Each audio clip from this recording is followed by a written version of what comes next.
खायला वेळ नाही. आपली झाकी तयार झालेली आहे. सर्वजण त्या झाकीची आतुरतेने वाट पाहत आहेत. पाहता पाहता शुकाचार्य महाराज राजा परीक्षितीला भक्त प्रल्हादाची कथा सांगत आहेत. ऐका. ज्यावेळेस भगवंतानी हिरण्याक्षाला मारलं, ऐका बरं का. आपली रेडी आहेत ना, सर्व तयार आहेत ना? ओके. हिरण्याक्षाला मारल्याच्या नंतर हिरण्यकशिपूला राग आला. देवाने माझ्या भावाला मारलं, देवाचा बदला घेतल्याशिवाय सोडणार नाही. मला असं वाटते सध्याच्या माणसातल्या भावभावापेक्षा, कॅमेरेवाले दादा, पहिले राक्षसातले भाऊ चांगले होते. माय बाप्पा, माणसातला भाऊ बघा, ईदभर बांधासाठी भावाच्या डोक्यामध्ये कुऱ्हाड घालून मारायला माग पुढं न पाहणारा हा माणसातला भाऊ आहे. आणि माझ्या भावाला देवानं मारलं, देवाचा बदला घेतल्याशिवाय सोडणार नाही असं म्हणणारा हा राक्षसातला भाऊ होता महाराज. आणि पाहता पाहता हिरण्यकशिपूने विचार केला, मला साधना करायची, मला तपश्चर्या करायची. आता झाकी आली म्हणजे तुम्ही काय ऐकणार आहेत बघ. ऐका, लक्ष द्या. उगा 10 मिनिटं ऐका लगे मग झाकीच आहे बघा. 10 मिनिटं म्हणजे तुमच्या लक्षात येईल बघा. मग हिरण्यकशिपू साधना करण्याकरता, तप करण्याकरता आजीबाई वनामध्ये गेला.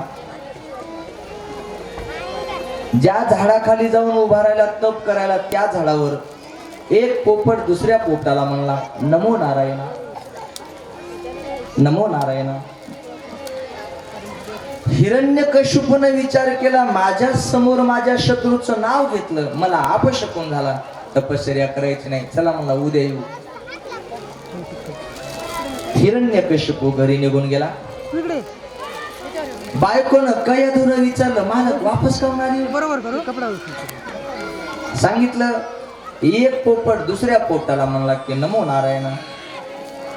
बायको काय धुरं विचारलं, काय म्हणला पोपट? नमो नारायण म्हटला. मामा, त्या नमो नारायणाचे शब्द कयाधूच्या गर्भावर पडले. आणि ऐका, कयाधूच्या गर्भावर पडल्यानंतर भक्त प्रल्हादासारखा मुलगा कयाधू मातेच्या पोटी जन्माला आला महाराज. हे बघा, 16 संस्कार आहेत. लक्ष द्या बरं का, 16 संस्कार आहेत मामा. आणि त्या 16 संस्कारापैकी 1 नंबरचा संस्कार जर कोणता असेल तर त्याचं नाव आहे गर्भसंस्कार. म्हणून गर्भवती अवस्थेमध्ये स्त्रीने आपल्या मुलावर संस्कार दिले पाहिजे. कसे दिले पाहिजे? अनेक स्त्रियांनी गर्भवती अवस्थेमध्ये मुलांना संस्कार दिले महाराज. जिजाऊ साहेबांना छत्रपती शिवाजी महाराजाला गर्भातच संस्कार दिले. अनेक उदाहरणं सांगता येतील.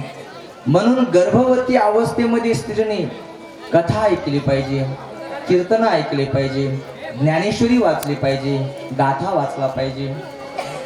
ऐका 2 मिनिटं बघा. मामा, थोड्या दिवसाखाली एका स्त्रीने गर्भवती अवस्थेमध्ये ज्ञानेश्वरीचे पारायण केले. पोटी मुलगा जन्माला आला. ऐका बरं का, मुलगा 9 वर्षाचा झाला की मुलाला संपूर्ण ज्ञानेश्वरीच पाठ झाली. आणि वारकरी संप्रदायाची मुख्य संस्था आहे आळंदीला. त्या आळंदीच्या संस्थेनं थोड्या दिवसाखाली त्या मुलाला पुरस्कार देऊन मायबापा त्या ठिकाणी सन्मानित केलं. हे बघा, त्याला आपण गर्भसंस्कार म्हणतो. पण सध्याच्या काळामध्ये गर्भवती अवस्थेमध्ये बऱ्याच महिला मंडळी टीव्ही पाहतात महाराज. मग त्याच्यामध्ये फायटिंगचे पिक्चर असतात. मग मुलगा पोटी जन्माला आला की लगेच फायटिंग मारायला सुरू करतो. गर्भसंस्कार केले पाहिजे मुलांना.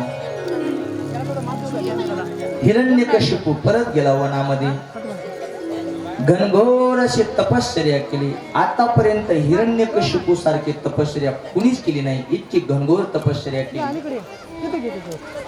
ब्रह्मदेव प्रसन्न झाले. ब्रह्मदेवाने विचारलं, काय पाहिजे असेल तर माग तुला द्यायला तयार आहे. हिरण्यकशिपू ब्रह्मदेवाला म्हणला मी अमर झालो पाहिजे, मी मेलो नाही पाहिजे.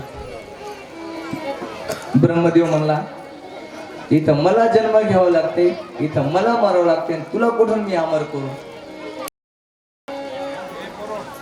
एका माणसानं देवी मातेची सेवा केली. ऐका, देवी माता प्रसन्न झाली आणि देवी मातेने विचारलं भक्ता बोल, तुला काय पाहिजे असेल तर माग, तुला द्यायला तयार आहे. भक्त म्हणला माते मला बसण्याकरता एक घोडं द्या. देवी माता म्हणली मीच गाढवावर बसते तर तुला कुठून घोडं देऊ. देवी माता काय म्हणली, मीच गाढवावर बसते तर तुला कुठून घोडं देऊ. तसं ब्रह्मदेव म्हणला इथं मला जन्म घ्यावा लागते, इथं मला मरावं लागते आणि तुला कुठून मी अमर करू. दुसरं काहीतरी माग.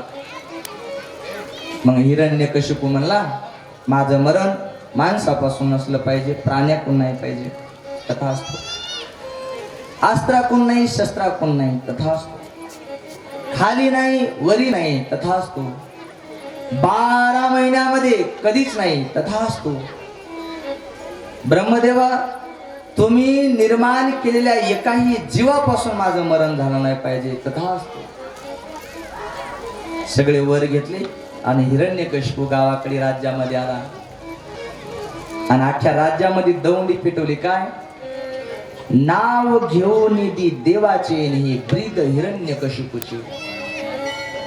आजपासून जर कोणी राज्यामध्ये जर देवाचं जर नाव घेतलं तर शिरछेद करण्यात येईल. आजीबाई बाबा राज्यामध्ये एकही माणूस देवाचं नाव घेत नव्हता. पण कधी कधी काय होते सांगू का, एवढं संपली बघा काय कसं होते. जुनी माणसं पहिल्यांदा बघा ज्वारीवरचे पाखरं हाणण्याकरता मळी बांधायचे असे मधी. आता राहिले नाही ते मळी करायचे.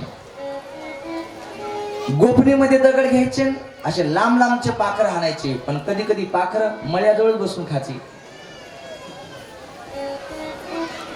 राज्यात एकही माणूस देवाचं नाव घेत नव्हता.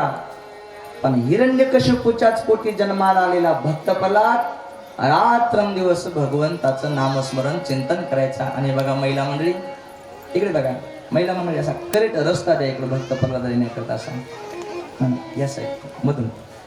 महिला मंडळी इकडे बघा,